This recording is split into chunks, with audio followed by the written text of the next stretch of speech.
Hello everyone, welcome back to Study Central. World Bank का next topic discuss करते हैं, वो है objectives of world bank.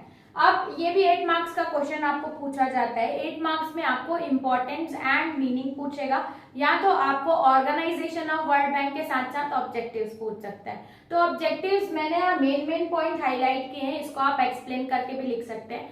8 marks के क्वेश्चन के लिए 8 ऑब्जेक्टिव्स लिखना सफिशिएंट है। अब वर्ल्ड बैंक के ऑब्जेक्टिव्स क्या है, यानी कि वो एग्जिस्ट करती है तो उसको क्या क्या काम करना होता है। तो सबसे पहला है to reconstruct and develop economy destroyed by war, यानी कि ऐसी इकोनॉमीज जो वॉर के कारण डिस्ट्रॉय हो गई है, उनको फाइनेंशियल असिस्टेंस कोई नहीं प्रोवाइड करता, तो वर्ल्ड बैंक उनको फाइनेंशियली हेल्प करती है ताकि उनको इकोनॉमी वापस शेप में आ जाए। ओके, फिर पहला तो ये, सेकंड आता है to encourage development in less developed countries, यानी कि जो भी लेस डेवलपिंग या लेस डेवलप्ड या डेवलपिंग कंट्रीज है, उनको पैसे या लोन की जरूरत बहुत ज्यादा पड़ती है और बाकी कंट्रीज उनको हेल्प नहीं करती। अगर हेल्प करती भी तो इंटरेस्ट ज्यादा होता है। तो डेवलपिंग कंट्रीज को ग्रो होने के लिए फाइनेंस या लोन की बहुत जरूरत पड़ती है, तो वर्ल्ड बैंक उनको डेवलप करने में हेल्प करती है बाय प्रोवाइडिंग शॉर्ट टर्म या लॉन्ग टर्म लोन्स।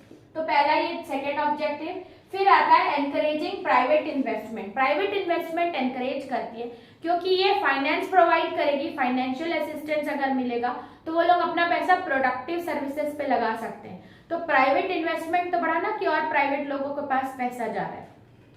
फिर आता है to assist raising productivity and standard of living. अब वर्ल्ड बैंक का एक और ऑब्जेक्टिव है कि वो प्रोडक्टिविटी को बढ़ाए, लोगों का स्टैंडर्ड ऑफ लिविंग बढ़ाए।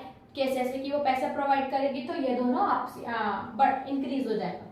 फिर आता है to promote international trade and balance of payment. International trading and balance of payment, यानी कि एक्सपोर्ट इक्वल्स टू इंपोर्ट्स को भी प्रमोट करती है। फिर आता है to convert war system peaceful. War system को पीसफुल बनाने का जो कंट्रीब्यूशन है वो जाता है वर्ल्ड बैंक को। वर्ल्ड बैंक पूरी तरीके से हेल्प करती है इकोनॉमिकली एंड सोशली, जितने भी वॉर वाले एरिया है उनमें डेवलपमेंट लाने के लिए फाइनेंस प्रोवाइड करती है। फिर आता है टू प्रमोट एजुकेशन हेल्थ।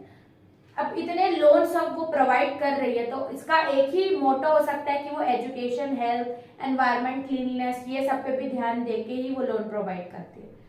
फिर सबसे बड़ा एक इंपॉर्टेंस या ऑब्जेक्टिव आता है कि सेफ्टी ऑफ वर्ल्ड एनवायरमेंट की सेफ्टी की भी जिम्मेदारी वर्ल्ड बैंक को जाती है।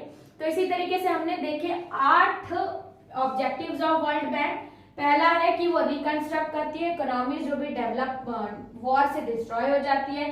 फिर डेवलप कंट्रीज या डेवलपिंग कंट्रीज को हेल्प करना, प्राइवेट इन्वेस्टमेंट को भी हेल्प करती है, स्टैंडर्ड ऑफ लिविंग बढ़ाने में भी हेल्प करती है, देन इंटरनेशनल ट्रेड को भी प्रमोट करती है, safety of world, education, health sector को भी प्रमोट कर रही है और एक वॉर की सिस्टम को पीसफुल में बदलती है। तो ये था हमारा topic about objectives of world bank. चलते हैं नेक्स्ट वीडियो में, इस पार्ट का नेक्स्ट टॉपिक डिस्कस करेंगे। तब तक के लिए थैंक्स फॉर वॉचिंग।